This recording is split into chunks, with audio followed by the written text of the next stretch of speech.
तर बघा तुमचाही प्रॉब्लेम होतो का शोल्डर खाली उतरतं. हे शोल्डर जे आहे ते खाली उतरतं. त्याचबरोबर पुढचा गळा जो आहे तो अशा पद्धतीने खाली येतो. हे शोल्डर खांद्यावरती व्यवस्थित राहत नाही. तर त्याच्यासाठी तुम्हाला आज मी काही टिप्स देणार आहे. तर त्या तुम्ही नक्की बघा. तर बघा अशा पद्धतीने मी इथं हे पेपर कटिंग ठेवत असते मापानुसार कटिंग करून. जे कटिंग आणि हा ब्लाऊज या दोन्हीवरती तुम्हाला मी त्या टिप्स सांगणार आहे. तर नमस्कार, मी Poonam blouse cutting in Marathi या चॅनलवरती तुमच्या सर्वांचे स्वागत आहे. तर बघा आता इथे हा तयार ब्लाऊज मी घेतलेला आहे. अशा पद्धतीचा बघा तयार ब्लाऊज आहे हा. तर बघा तुम्हाला प्रॉब्लेम काय होतो तर शोल्डर उतरते. त्यासाठी काय करायचं आहे, तयार ब्लाऊज वरती काय करायचं आहे ते सांगणार आहे मी. आणि नंतर ब्लाऊज कटिंग करायच्या आधी किंवा ब्लाऊज कटिंग करताना चेंजेस करायचे ते सुद्धा सांगणार आहे. आणि त्याचबरोबर ब्लाऊज शिवताना सुद्धा काय चेंजेस करायचे ते सुद्धा सांगणार आहे. तर त्याच्यानंतर बघा सर्वात आधी काय करायचं आहे, तर या पद्धतीने बघा इथं तुम्हाला शोल्डर जर उतरत असेल तर इथं पाव इंच घ्यायचं आहे, जास्त घ्यायचं नाही. फक्त 2 रेषा एवढं घ्यायचं आहे. हे बघा एवढंच घ्यायचं आहे, जास्त घ्यायचं नाही. आणि शोल्डर उतरतायचं आहे, अर्धा इंच घ्यायचं नाही. हे फक्त जर उतरत असलं शोल्डर तरच करायचं आहे, तर नाहीतर नाही करायचं. कारण काय होतं इथं ज्यावेळेस आपण या अर्धा इंचा पाव इंचाचा तिरकी शिलाई मारतो बघा इथं, त्यावेळेस ब्लाऊज बऱ्याचदा इथून बघा हे जे टक्स पासलं जेवढं हे अंतर आहे एवढा ब्लाऊज वर उचलत असतो. आणि हे जे एवढं अंतर आहे टक्स पासून एवढं अंतर ते अशा पद्धतीने खाली येत असतं ब्लाऊज घातल्यानंतर. त्यामुळे तुम्ही अशा पद्धतीने हे जास्त करून तिरकट शिलाई करणे हे जास्त करून करायचं नाही. कधीतरी जर जास्त ब्लाऊज गळत असेल तरच करायचं आहे. त्याच्यानंतर बघा दुसरी टिप्स मी तुम्हाला इथे सांगते. तर बघा हा जो आर्महोल असतो आपला, हा पूर्ण आर्महोल तो मोजून घ्यायचा आहे, अंगावरती मोजायचा आहे. माझा आर्महोल जो आहे तो 14 इंचाचा भरत आहे. त्यामध्ये मी अर्धा इंच लुजिंग देणार आहे आणि 14.5 इंच पूर्ण आर्महोलचा घेर धरणार आहे. तर बघा त्याचा आता आपल्याला हाफ करायचा आहे, म्हणजे 14.5चा हाफ करायचा आहे. तर तो किती होतो, 7.25 इंच. तर अशा पद्धतीने 7.25 इंचावरती आपल्याला मार्किंग करून घ्यायचं आहे फिटिंगचं. तर बघा इथं बरोबर माझं 7.25 इंचावरती आहे. तर बघा अशा पद्धतीने फिटिंगचं मार्किंग करून नंतर तुम्हाला फिटिंग टाकायची आहे. ब्लाऊजचं शोल्डर उतरतं ह्यासाठी ही फिटिंग सुद्धा खूप महत्वाची असते. बघा ज्यावेळेस शोल्डर उतरतं त्यावेळेस मुंढा मोजायचा आहे आणि मार्किंग करून तिथून एक टिप मारून घ्यायची आहे इथून मुंड्यामधून. यामुळे सुद्धा आपलं शोल्डर उतरायचं कमी होतं. बघा या पद्धतीने मी इथे तुम्हाला ह्या तयार ब्लाऊज झाल्यानंतर शोल्डर जर उतरत असेल तर काय करायचं हे सांगितलेलं आहे. आणि तिसरा टिप्स म्हणजे तुम्ही अशा पद्धतीने नॉड लावू शकता. इथं 3 टिप्स तुम्हाला मी तयार ब्लाऊजचे जर शोल्डर उतरत असेल तर काय करायचं हे सांगितलेलं आहे. त्याच्यानंतर आता आपण पेपर कटिंग करताना बघू काय करायचं ते. तर बघा या पद्धतीने मी पेपर कटिंग ठेवत असते.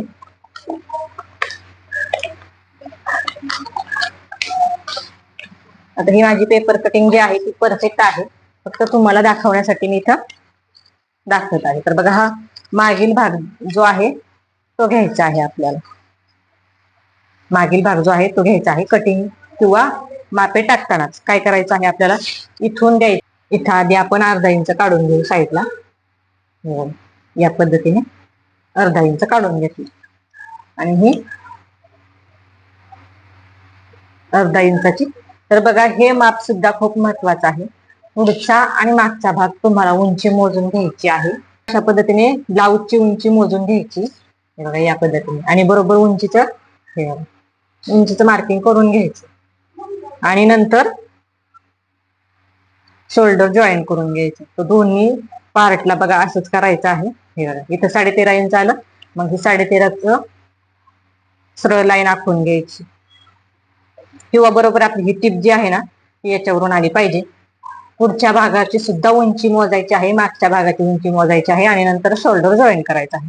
आणि तरी सुद्धा उतरत असेल तर पेपर कटिंग मध्येच काय करायचं आहे बघा, या पद्धतीने उतार द्यायचा आहे. इथं अर्धा इंच शिलाई मार्जिन सोडून दिल्यानंतर इथं अर्धा इंच, ते पाव इंच उतार द्यायचा आहे, जास्त द्यायचा नाही. हे बघा या पद्धतीने आलं लक्षात.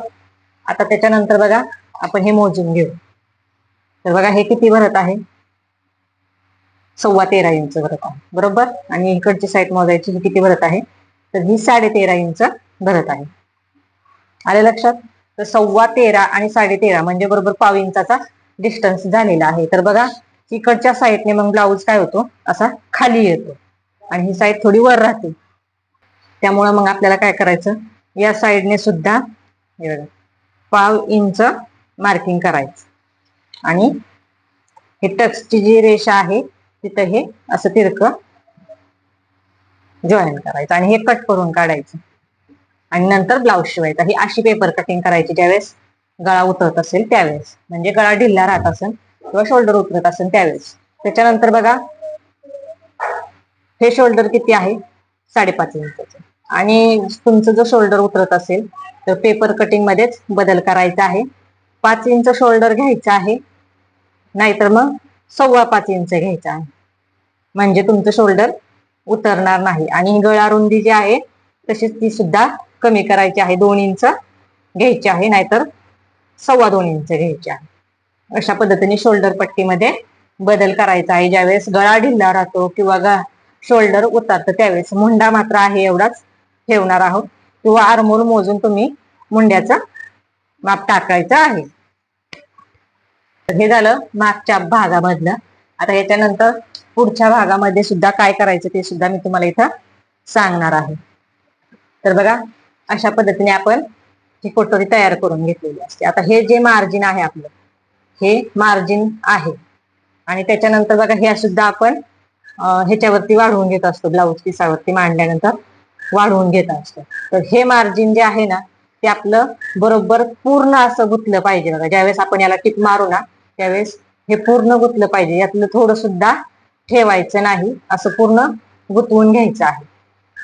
जेवढं मार्जिन आपण सोडलेलं आहे तेवढं पूर्ण टिपेमध्ये गुंतवून घ्यायचं आहे, एक्स्ट्राचं मार्जिन ठेवायचं नाही. त्याच्यानंतर इथं सुद्धा बघा, इथं हुकाई जोडायसाठी आपण किती ठेवलेलं आहे, पाव इंच ठेवलेलं आहे, किंवा तुम्ही अर्धा इंच ठेवलेलं आहे. तर ते पूर्ण अर्धा इंच आपलं शिलाईमध्ये गुंतलं गेलं पाहिजे. एक्स्ट्राचं या गळ्यामध्ये कटोरीच्या शिल्लक राहिलं नाही पाहिजे. अशा पद्धतीने हे बघा, हे जेवढं आहे तेवढं हे बघा या पद्धतीने गुंतवून घ्यायचं. आणि हे सुद्धा या पद्धतीने पूर्ण जेवढं आहे धरलं आहे आपण मार्जिन तेवढं गुंतवून घ्यायचं. यामुळे पुढचा गळा जो उतरतो ते उतरणार नाही, म्हणजे शोल्डर पासून जो पुढचा गळा खाली उतरतो तो उतरणार नाही. त्याचबरोबर ही कटोरी जी आहे ती परफेक्ट आपली मापाची पाहिजे, कमी जास्त झालेली नको. जर कटोरी आपल्याला ढिल्ली होत असेल तरी सुद्धा आपलं शोल्डर पुढच्या साईडला उतरतं. त्याचबरोबर आवळ झाली तरी सुद्धा पुढच्या साईडला शोल्डर उतरतं. त्याचबरोबर आपली फिटिंग जर बरोबर नसली, ढिल्ली असली ना फिटिंग, तरी सुद्धा आपलं शोल्डर पुढच्या साईडला उतरत असतं. तर बघा या पद्धतीने तुम्ही पुढच्या भागामध्ये सुद्धा बदल करायचा आहे. त्याच्यानंतर बघा ब्लाऊज शिवताना काय करायचं हे आता मी तुम्हाला दाखवणार आहे.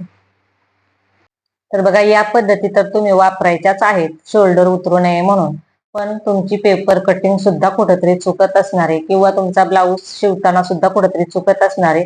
त्यामुळे तुम्ही पेपर कटिंग करण्याची आणि ब्लाऊज शिवण्याची पद्धत जरा बदलायची आहे. आता ब्लाऊज शिवताना काय करायचं आहे, तर बघा इथं ब्लाऊज शिवताना सुद्धा मी तुम्हाला सांगते, इथे मी शोल्डर ची उंची मोजून घेतली आणि बरोबर जेवढी उंची आपली शोल्डरची असते अर्धा इंच तेवढं टिप मारून घेतली. त्याच्यानंतर बघा इथं 2 इंचावरती मी मार्किंग करून घेतलेलं, पुढच्या साईडला 2 इंचावरती आणि मागच्या साईडला 2 इंचावरती शोल्डर पासून. आता बघा या पद्धतीने बोट ठेवायचं आहे आणि इथून घ्यायची आहे शिलाई मारून. तर बघा अशा पद्धतीने मागच्या साईडने बोट ठेवल्यामुळं काय होतं, त्या टिपेमध्ये थोडासा गोळ पडतो ब्लाऊजला. बघा तुम्हाला दाखवते मी इथं, हे बघा या पद्धतीने कापड थोडस असं गोळा झाल्यासारखं वाटते बघा. तर अशा पद्धतीने होतं, म्हणजे तुमचं शोल्डर उतरणार नाही. तर बघा या साईडला सुद्धा तसंच करायचं आहे, पुढच्या साईडने 2 इंचावरती मार्किंग आणि मागच्या साईडने 2 इंचावरती मार्किंग. ज्यावेळेस ब्लाऊज आपण शिवून तयार करतो आणि बोट लावायला घेतो त्यावेळेस ही एक इथं स्ट्रिक वापरायची आहे. या पद्धतीने बघा 2-2 इंचावरती दोन्ही साईडने मार्किंग केलं आणि त्याच्यानंतर बघा मागच्या साईडला मी बोट ठेवलेला आहे. तसं बोट ठेवायचं आहे आणि टिप मारायची आहे. म्हणजे थोडासा ह्या टिपेमुळं आणि बोट ठेवल्यामुळं बघा शोल्डरला घोळ पडणार आहे. तर बघा इथं मी शोल्डरचं कापड जे आहे शिलाई मार्जिनचं ते इकडं पुढच्या साईडला मागच्या साईडला सारून घेतलेलं आहे बघा. आणि इथं बघा बोट ठेवलं मागच्या साईडला आणि टिप मारून घेतली. तर या पद्धतीने ही सुद्धा तुम्ही पद्धत वापरू शकता. बघा या पद्धतीने तुम्ही बघू शकता थोडासा असं कापड घोळ आल्यागत वाटतं. तर ही पद्धत तुम्ही ब्लाऊज शिवताना वापरायची आहे, ज्यांचा ब्लाऊज शोल्डर मधून उतरतो या त्यांनी. तर बघा हे झालं. इथं मी तुम्हाला 3 पद्धती दाखवल्या. तयार ब्लाऊजचे शोल्डर उतरत असेल तर काय करायचं, त्याचबरोबर पेपर कटिंग मध्ये काय बदल करायचा आणि त्याच्यानंतर ब्लाऊज शिवताना काय करायचं, अशा 3 पद्धतीने तुम्हाला इथं दाखवल्या. तरीही तुमचं शोल्डर उतरत असेल किंवा तुमचं शोल्डर परतच्या वेळेस परतचा ब्लाऊज शिवताना उतरू नये असं तुम्हाला वाटत असेल तर तुमच्या पेपर कटिंग मध्ये चेंजेस करायचे आहेत आणि त्याचबरोबर ब्लाऊज शिवताना सुद्धा तुम्ही चेंजेस करायचे आहेत.